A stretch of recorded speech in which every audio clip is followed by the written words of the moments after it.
Hello everyone, hope you all are doing good in this lockdown. So इस video में हम exercise 3.3 का second part करेंगे। उसके लिए आपको ये 3 पॉइंट्स बहुत अच्छे से लर्न होने चाहिए, मतलब समझ में आने चाहिए 3 पॉइंट्स, क्योंकि अगर आपको ये 3 पॉइंट्स आते हैं तो आगे के जो भी क्वेश्चंस हैं उनमें आपको बिल्कुल भी प्रॉब्लम नहीं आएगी। क्योंकि अगर मान लो क्वेश्चन में कह दिया कि यूनिक सॉल्यूशन फाइंड आउट करो और आपको यूनिक सॉल्यूशन की ये कंडीशन है यही नहीं पता होगी, तो आपका तो क्वेश्चन स्टार्ट करना भी नहीं हो पाएगा। हमारी फर्स्ट कंडीशन क्या है कि a1 क्या होता है आपके पास, जो हमारी फर्स्ट इक्वेशन रहेगी उसका x का कोफिशिएंट, a2 सेकेंड इक्वेशन का x का coefficient, b1 second equation first equation का y का coefficient and b2 second equation का y का coefficient. Okay, so a1 upon a2 का ratio is not equal to b1 upon b2। तो क्या होगा आपके पास, यूनिक सोल्यूशन होगा और सिस्टम क्या होगा, कंसिस्टेंट सिस्टम होगा। अब यूनिक सोल्यूशन का क्या मतलब है, मीन्स यूनिक सोल्यूशन मीन्स एक ही सोल्यूशन।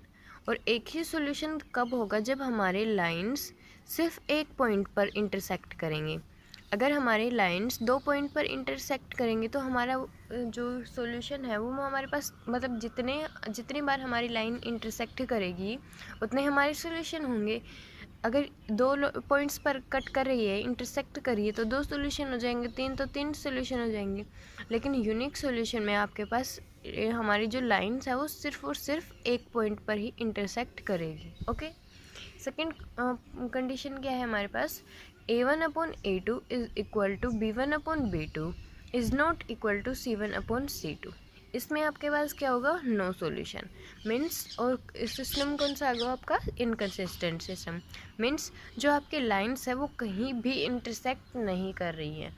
और ऐसा कब होगा, जब इस लाइन फर्स्ट लाइन का भी पाथ अलग हो और सेकंड लाइन का भी पाथ अलग हो।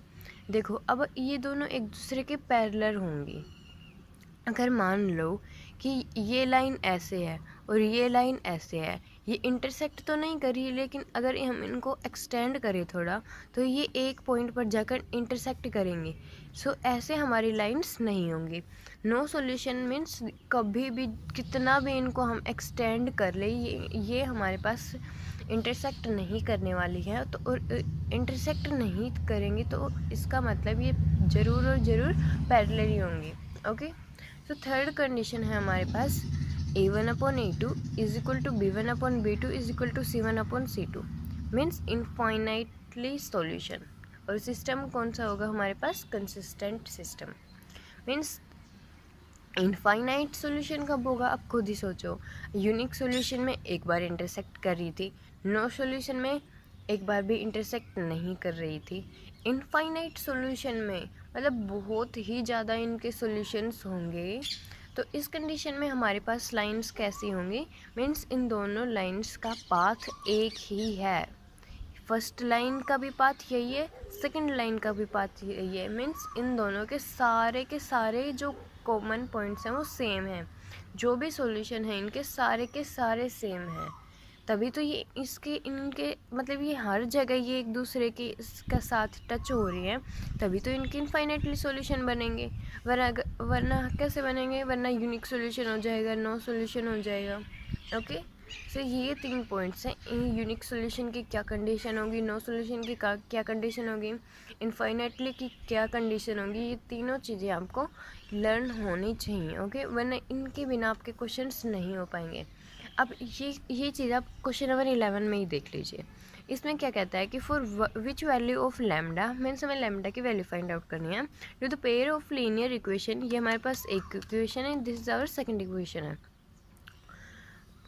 Have no solution, infinite solution, unique solution. Means question क्या कह रहा है आपसे कि हमें लैम्डा की वैल्यू फाइंड आउट कीजिए जब पहली कंडीशन क्या है, आपके पास नो सॉल्यूशन हो, मीन्स इन दोनों इक्वेशंस का कोई भी सॉल्यूशन नहीं हो, तब लैम्डा की वैल्यू फाइंड आउट कीजिए। अगर इनफाइनाइट सॉल्यूशन होता है तो वैल्यू फाइंड आउट कीजिए, यूनिक सॉल्यूशन है तो वैल्यू फाइंड आउट कीजिए। तो फर्स्ट हमारे पास क्या है, नो सॉल्यूशन।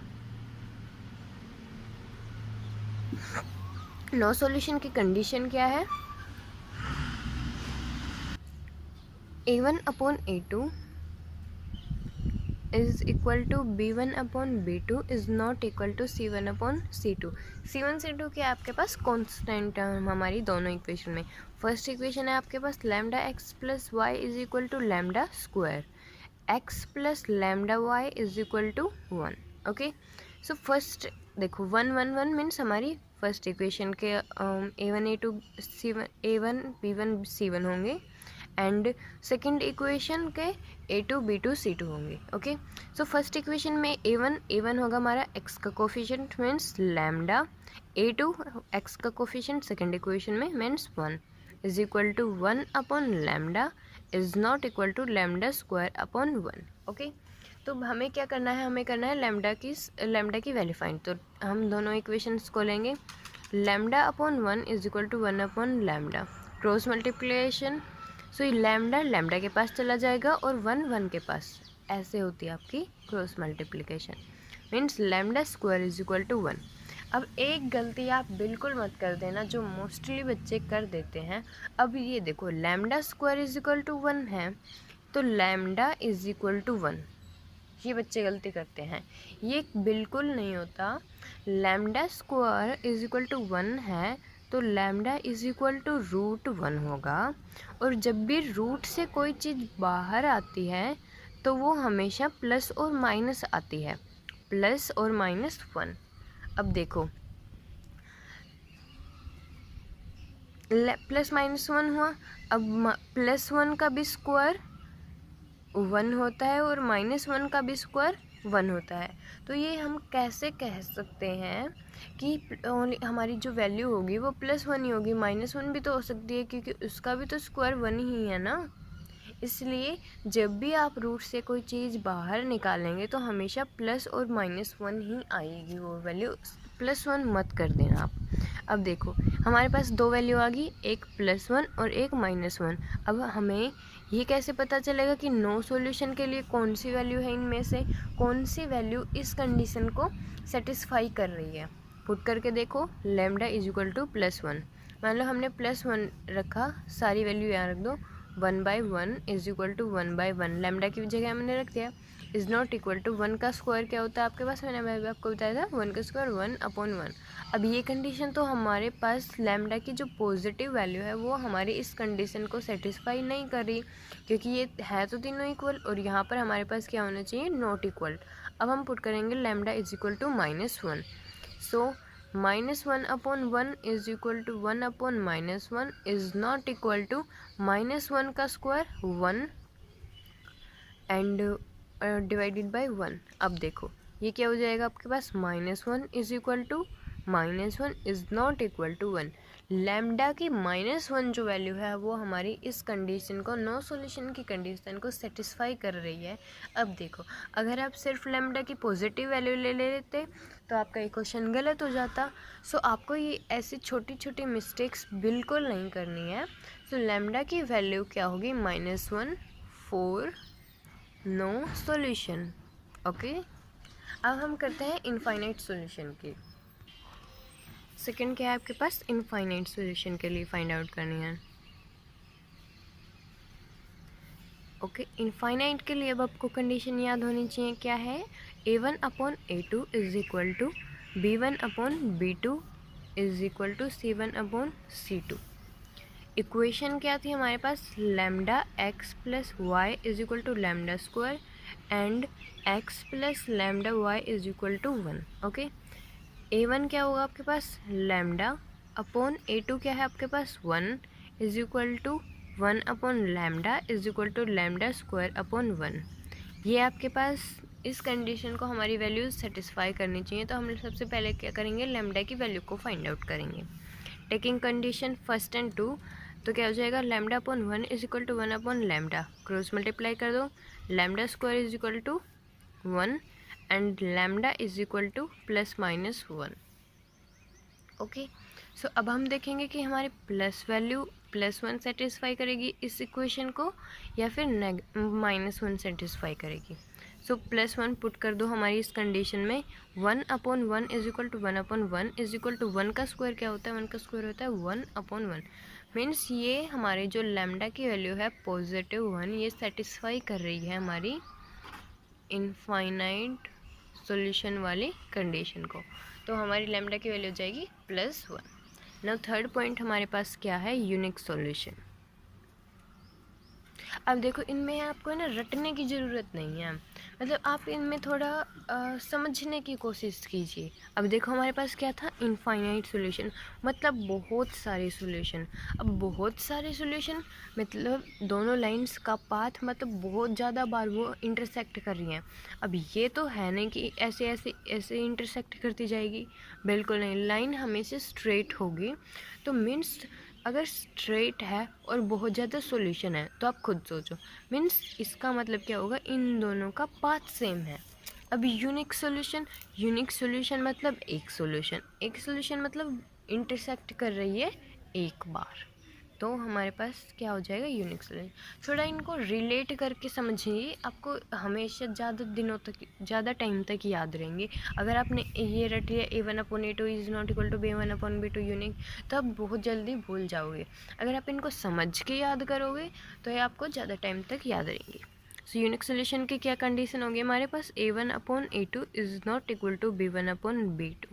A1 क्या है आपके पास, lambda, A2 1 is not equal to 1/लैम्डा। वैल्यू किसकी फाइंड आउट करनी है, लैम्डा की, same cross multiplication, lambda square is not equal to 1, lambda is not equal to +-1। Lambda ये क्या हो जाएगा, इधर थोड़ा बता देती हूँ मैं, lambda is not equal to √1। Okay, अब इसका क्या मतलब है, ये कहता है कि लैम्डा इक्वल नहीं होना चाहिए किसके, प्लस और -1 के। मीन्स लैम्डा की वैल्यू क्या हो जाएंगी, ऑल रियल वैल्यूज एक्सेप्ट +-1, क्योंकि हमारे पास कंडीशन ही यही आई है कि लैम्डा प्लस और -1 के इक्वल नहीं होना चाहिए। बट हमारे पास क्वेश्चन में तो क्या था कि हमें लैम्डा की वैल्यू फाइंड आउट करनी है, तो हम क्या करेंगे, तो मीन्स लैम्डा की सारी वैल्यूज़ इस मतलब हमारे जो इक्वेशंस हैं उनके लिए सेटिस्फाई करेंगे, उनके लैम्डा की वैल्यू के लिए, लेकिन प्लस और माइनस को छोड़कर, +-1 को छोड़कर। Okay, now move to the question number 12। Question number 12 में हमारा सेम ही है, इसमें हमें के वैल्यू फाइंड आउट करनी है, कब हमारे पास, जब नो सॉल्यूशन होंगे। नो सॉल्यूशन की कंडीशन अब आपको फिर से याद होनी चाहिए, क्या होगी, A1/A2 is equal to B1/B2 is not equal to C1/C2। ये हमारी फर्स्ट इक्वेशन है, ये सेकंड। फर्स्ट इक्वेशन में x का कोफिशिएंट क्या है, k, divided by second equation में a का कोफिशिएंट, x का कोफिशिएंट क्या है, 12 is equal to b1। Second equation में y का कोफिशिएंट क्या है, 3, एंड सेकंड इक्वेशन में y का कोफिशिएंट क्या है, b2, k is not equal to C1 k-3 and C2 is k। So हमें k की वैल्यू फाइंड आउट करनी है, दोनों इक्वेशंस को लेंगे क्रॉस मल्टीप्लाई, k इंटू के इज इक्वल टू 12 इंटू 3, के स्क्वायर इज इक्वल टू 36, के हमारा स्क्वायर उधर जाएगा तो रूट में √36, और √36 क्या होगा, k इज इक्वल टू +-6। आपको पता है कि जब भी रूट से हम वैल्यू बाहर निकालेंगे तो किस में आएगी, प्लस और माइनस में, सिर्फ प्लस में नहीं करनी है। नाउ अब हम करते हैं क्वेश्चन नंबर 13। 13 में हमारे पास क्या है, 13 में अब हमारे पास हमें दो वैल्यूज़ फाइंड आउट करनी है, value of a and b, जब हमारे पास इनफाइनाइट मैनी सोल्यूशन होंगे। तो सबसे पहले इनफाइनाइट की सोल्यूशन कंडीशन क्या होगी, A1/A2 is equal to B1/B2 is equal to C1/C2। अब इससे पहले मैं आपको एक पॉइंट क्लियर कर देना चाहती हूँ, जब भी आपके पास कहते हैं कि दो वैल्यूज़ फाइंड आउट करो, तो आपके पास दो इक्वेशन होना कंपलसरी है। हम कभी भी ये नहीं है कि हमारे पास इक्वेशन एक है और हमें बोल दिया कि दो वैल्यूज़ फाइंड आउट करो, नहीं, जितने भी हमारे पास वेरिएबल्स की वैल्यू फाइंड आउट करवाएगा ए और बी की, मीन्स हमारे पास दो इक्वेशन होंगी। अगर हमारे पास तीन वेरिएबल की इक्वेशन वैल्यू फाइंड आउट करने के लिए कह रहा है क्वेश्चन, तो हमारे पास 3 इक्वेशंस होना ज़रूरी है। जितने वेरिएबल होंगे उतनी ही इक्वेशंस होंगी, ठीक है। सो A1 है हमारे पास x का कोफिशिएंट। अब ये जैसे कि हमारे पास यहाँ पर कुछ नहीं है तो हमारे पास हमेशा x का कोफिशिएंट 1 होगा। So 1/a minus b is equal to 2/a plus b. C1 C2 is are constant term, वो क्या है 1/a प्लस बी माइनस 2। ठीक है, ये तो अब हमारे पास कंडीशन आ गई। अब हमारे पास दो वैल्यूज़ हैं ए और बी। अब दो के लिए हमें क्या चाहिए, दो इक्वेशन। हम एक इक्वेशन इन दोनों इक्वेशन से बनाएंगे और एक इक्वेशन इन दोनों से। So 1/a minus b is equal to 2/a plus b and 2/a plus b is equal to 1/a plus b minus 2। Okay, so क्या करना है, simply cross multiplication. a plus b is equal to 2a minus b, a plus b is equal to 2a minus 2b। Multiply होगी हमारी 2 के जो bracket के अंदर term है उसके साथ। ओके, सो अब हम a के पास a को लेकर जाएंगे और b के पास b को। अब a हमारे पास यहाँ पर क्या है आपके पास b। अब ये जो -2b है हम इसको लेफ्ट हैंड साइड में लेकर आएंगे तो क्या हो जाएगा, प्लस का 2b is equal to 2a। अब a पॉजिटिव है, राइट हैंड साइड में लेकर जाएंगे तो क्या हो जाएगा, negative a b plus 2b 3b is equal to 2 minus a is a। So हमारे पास एक कंडीशन क्या आ गई कि जो a होगा आपके पास वो 3 टाइम्स क्या होगा, b के। ओके, अब हम इस कंडीशन को देखते हैं, cross multiply 2a plus b minus 2 is equal to a plus b। 2a plus 2b minus 4 is equal to a plus b। Okay, अब हमारे पास जो कांस्टेंट टर्म है हम उसको एक साइड रख लेते हैं और जो हमारे पास वेरिएबल्स वाली टर्म है उनको एक साथ। सो a को भी इधर ले आओ और b को भी इधर ले आओ और -4 को राइट हैंड साइड में लेकर जाओ। सो 2a माइनस a, ये पॉजिटिव a इधर आएगा तो नेगेटिव हो जाएगा, plus 2b minus b is equal to 4। So 2a minus a is a plus b is equal to 4। ये हमारे पास सेकेंड इक्वेशन है। अब देखो a हमारे पास क्या है 3b, ये वैल्यू हम यहाँ पर पुट कर सकते हैं। a की जगह रख दो 3b, so 3b plus b is equal to 4, 4b is equal to 4 and b is equal to 4/4 is equal to 1। Means b की वैल्यू आपके पास क्या आ गई 1। अब b की 1 है तो a की क्या हो जाएगी 3 × 1, a is equal to 3 and b is equal to 1। So ये आपके पास वैल्यूज़ हैं।